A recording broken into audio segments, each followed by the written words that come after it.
News lens చూద్దాం. ఏపీలో ఓటర్ల జాబితా ప్యూరిఫికేషన్ ఇప్పుడు పొలిటికల్ సర్కిల్స్ లో హాట్ టాపిక్ గా మారింది. ఎలక్షన్ కమిషన్ చేపట్టిన స్పెషల్ డ్రైవ్ లో దిమ్మ తిరిగే నిజాలు బయటపడుతున్నాయి.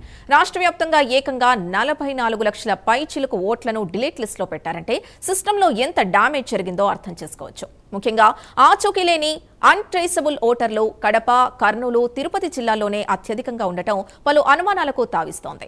పాణ్యంలో డబుల్ ఎంట్రీలు, రంపచోడవరంలో డెడ్ ఓటర్స్, చంద్రగిరిలో నో మ్యాపింగ్ ఓట్లు, ఇలా గత ప్రభుత్వ హయాంలో జరిగిన ఓట్ల నమోదులో అధికారుల నిర్లక్ష్యం స్పష్టంగా కనిపిస్తోంది. అప్పట్లో ప్రతిపక్షాలు చేసిన ఆరోపణలకు ఇప్పుడు ఈసీ డేటా బలం చేకూరుస్తోంది. ఇది పొలిటికల్ స్కెచ్చా లేక అఫీషియల్స్ ఫెయిల్యూరా అన్నది పక్కన పెడితే ఈ ప్యూరిఫికేషన్ డ్రైవ్ తో ఫ్యూచర్ లో జరిగే ఎలక్షన్స్ కు పక్కా ఓటర్ల జాబితా రెడీ అవుతుంది అనడంలో ఎలాంటి డౌట్ లేదు.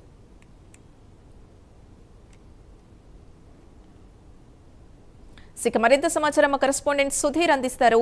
సుధీర్, ఓటర్ లిస్ట్ లో దాదాపు 44 లక్షల పై చిలుకు డెడ్ లిస్ట్ లో పెట్టారు అంటే, డిలీట్ లిస్ట్ లో పెట్టారు అంటే లోపం అసలు ఎక్కడ జరిగింది అనుకోవాలి?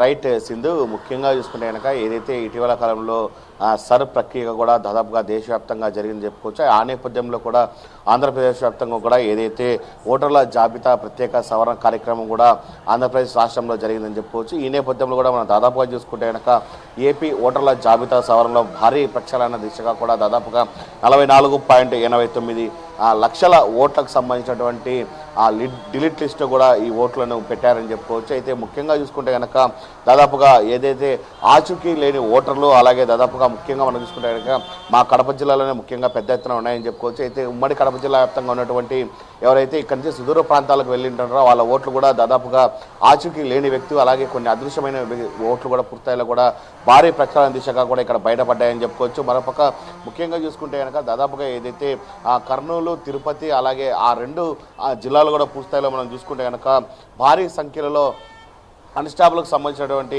ఓటర్లు కూడా అక్కడ ఉన్నటువంటి దానిపైన కూడా గుర్తించడం జరిగింది. మరోపక్క మనం చూసుకుంటే కనుక పాణ్యం జిల్లాలో దాదాపుగా డబుల్ ఓట్లను కూడా గుర్తించడం జరిగింది. అంటే దాదాపుగా పాణ్యం సంబంధించినటువంటి అటు నంద్యాల జిల్లా, అట్లాగే సుదూర ప్రాంతాల్లో, అలాగే పల్లె ప్రాంతాల్లో ఉంటారో దాదాపుగా వాళ్ళ పల్లె ప్రాంతాల్లో ఒక ఓటు పెట్టుకొని మళ్ళీ మరోపక్క నంద్యాల టౌన్కి వచ్చేసరికి మరోపక్క అక్కడ కూడా ఒక ఓటు పెట్టుకుంటారు.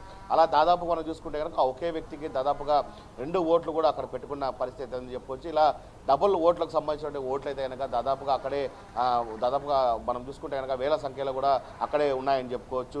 అలాగే ముఖ్యంగా మనం చూసుకుంటే కనుక తిరుపతిలో అయితే కనుక దాదాపుగా శాశ్వత వలసతో వెళ్ళినటువంటి వాళ్ళ ఓట్లు అయితే కనుక దాదాపుగా 90,000 ఓట్లు కూడా డిలీట్ అయిన పరిస్థితి అక్కడ మనం చూసుకోవచ్చు అని చెప్పుకోవచ్చు. అయితే తిరుపతి జిల్లా అంటేనే పూర్తిస్థాయిలో కూడా దాదాపు మనం చూసుకోవచ్చు. ఆ సుదూర ప్రాంతాల్లో కూడా ఎక్కడి నుంచో ఇక్కడికి వచ్చి బతికే వాళ్ళు కూడా దాదాపుగా ఏదైతే జీవనం కోసం వచ్చే వాళ్ళు కూడా ఇక్కడికి వచ్చే వాళ్ళు ఉంటారు. అక్కడ దాదాపుగా వీళ్ళకి సంబంధించిన డోర్ మ్యాపింగ్ చేసిన నేపథ్యంలో కూడా దాదాపుగా 90,000 ఓట్లకు సంబంధించినటువంటి జాబితా అయితే కనుక పూర్తిలో అక్కడ కూడా డిలీట్ చేసిన పరిస్థితి మనం నెలకొందని చెప్పుకోవచ్చు. మరోపక్క చంద్రగిరిలో అయితే కనుక పూర్తిలో కదా దాదాపుగా 50,000కు పైగా ఏదైతే నో మ్యాపింగ్కు సంబంధించినటువంటి ఓట్లు కూడా గుర్తించడం జరిగింది. దీనికి సంబంధించి కూడా ఇప్పటికే మనం చూసుకోవచ్చు 50,000 ఓట్లు కూడా నో మ్యాపింగ్ లిస్టులో కూడా ఉన్నాయని చెప్పుకోవచ్చు. అలాగే గత 5 ఏళ్లలో దాదాపు మనం చూసుకుంటే కనుక ఈ నమోదు ప్రక్రియ పై అయితే కనుక పూర్తిలో కూడా పెద్ద ఎత్తున ప్రశ్నలు నమోదు చెప్పుకోవచ్చు.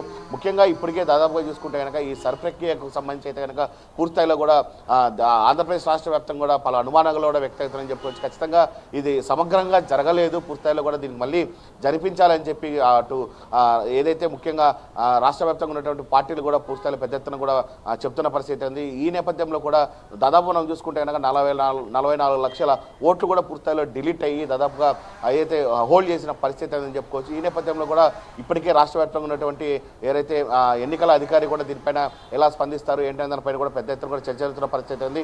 అయితే రాబోయే ఎన్నికల నాటికి కూడా ఖచ్చితంగా ఈ ఓటర్ల జాబితా లక్ష్యంగా కూడా ఈసీ ఏమైనా ప్రత్యేక డ్రైవ్ నిర్వహిస్తారా లేదా అనే దానిపైన కూడా ఆంధ్రప్రదేశ్ వ్యాప్తంగా ఒక ప్రత్యేక చర్చ నడుతుందని చెప్పుకోవచ్చు. అయితే ఈ నేపథ్యంలో కూడా ఇప్పటికైనా కేంద్ర అలాగే రాష్ట్రాలకు సంబంధించినటువంటి ఈసీలు కూడా పూర్తిస్థాయిలో స్పందించే అవకాశాలు కూడా పెద్ద ఎత్తున ఉన్నాయని చెప్పుకోవచ్చు. ఈ వ్యాప్తంగా దాదాపుగా 44 మనం చూసుకుంటే కనుక ఏదైతే ఓట్లు పూర్తిస్థాయిలో తొలగిపోయా ఆ ఓట్లు కూడా దానిపైన కూడా స్పందించాల్సిన అవసరం ఎంతైనా ఈసీ ఉందని చెప్పి, అలాగే ప్రత్యేక కార్యక్రమం కూడా చేయాలని చెప్పి అధికారులు అటు ఇటు పార్టీలకు సంబంధించిన నేతలు కూడా కోరుకున్న పరిస్థితి అయితే ఉందని చెప్పుకోవచ్చు మనం Sindhu. Right, thank you Sudheer.